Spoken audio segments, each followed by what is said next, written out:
and support. Moving on, the government plans to revolutionize the transport sector by replacing the diesel-powered vehicles with the climate-friendly ones, such as electric vehicles. Transport Cabinet Secretary Kipchumba Murkomen, who spoke to KTN News on the sidelines of the Africa Climate Summit, said that the move is to ensure Kenya remains in the decarbonization climate agenda. The Cabinet Secretary was speaking to my colleague Purity Museo-Nzuki. Take a look. Couple of days since the beginning of this summit, we've seen President William Ruto jet in with an electric car. Joining me is Transport Cabinet Secretary Kipchumba Murkomen. Let's get to hear the plan to roll out these electric cars and vehicles in the country. Thank you so much, sir, for making time for us. First, let me begin by welcoming your remarks on what do you think about this conference as it comes to a close today?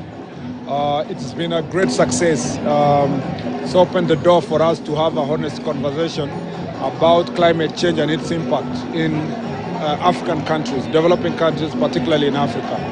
As the President said, it is a conference that has come, almost 30 years late because, in 1992, since the world became conscious of this conversation in Rio, we haven't had really a summit that focuses on those who bear the greatest pain and burden because of the pollution of the environment. And as a result, we have been just having conversations outside the areas and the regions that have been really heavily impacted.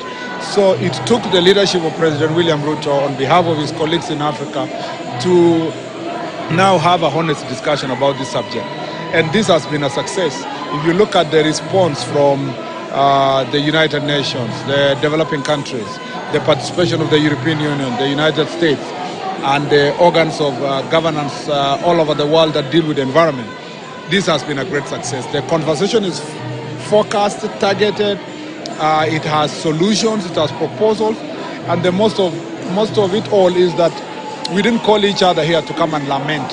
We came here to say, hey, yes, we have suffered as Africa, but in our suffering, there is a silver lining. There's an opportunity for us now in correcting the impacts of climate change to get a benefit from it by ensuring that our resources are developed, our green resources, green energy-friendly resources, whether it's solar, whether it is the provisions of hydro, whether it is you're talking about geothermal, whether you're talking about our minerals as African countries, and also the opportunity for us to leapfrog from being developing countries or least developed countries straight to being the solution for climate change, and therefore attracting greater investments in terms of investment in clean energy and so forth. So as a result, we can actually turn these challenges to become an opportunity. And we can then ask those who are in the global north, who have the resources and the wherewithal to come and invest in our resources here as ways and means of resolving a problem that, though we did not cause the problem, we become the solution. Yeah. And does this mean that we should stop, because asking for them to pay, for example, there was a 100 billion shillings dollar fund that they're supposed to pay to compensate in the loss and damage fund. Does it mean that African countries should stop having this conversation? Because I believe this is one of accountability role that Africa is doing. Yes, absolutely. Loss and damage is extremely important because we know there is already an agreement in place from Paris that countries will no longer pay lip service to the loss and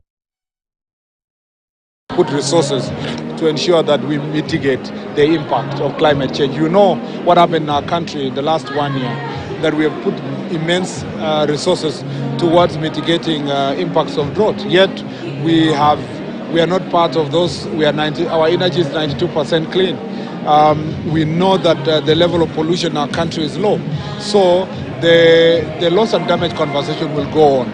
But also the investment part, the opportunities to invest in clean energy, in better transport systems, in alternative transport modes that are going to make sure that, including electric vehicles, including mass transit systems to reduce number of private cars, are some of the investments that we can now ask those in the north.